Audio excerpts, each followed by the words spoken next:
সর্বশেষ শ্রীলঙ্কার বিপক্ষে সিরিজের টি-20 ক্রিকেটকে বিদায় জানিয়েছিলেন বাংলাদেশ অধিনায়ক মাশরাফি বিন মুর্তজা। এরপর থেকেই প্রশ্ন ওঠে, কে হবেন মাশরাফির পরবর্তী অধিনায়ক? এমন প্রশ্নের সম্ভাব্য উত্তর ছিল সাকিব আল হাসান। বিসিবি সভাপতি নাজমুল হাসান পাপন এমন একটা আভাস দিয়েও রেখেছিলেন। এদিকে আজ বিসিবি সভা শেষে সাকিবকেই টি-20 অধিনায়ক হিসেবে বেছে নেওয়া হয়েছে বলে জানান বাংলাদেশ ক্রিকেট বোর্ডের সভাপতি নাজমুল হাসান পাপন।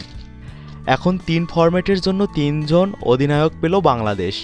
টেস্টের জন্য মুশফিকুর রহিম, একদিনের ক্রিকেটের জন্য মাশরাফি বিন মুর্তজা আর টি-20তে নতুন অধিনায়ক সাকিব আল হাসান। এদিকে টি-20তে অধিনায়কত্ব নতুন নয় সাকিবের জন্য।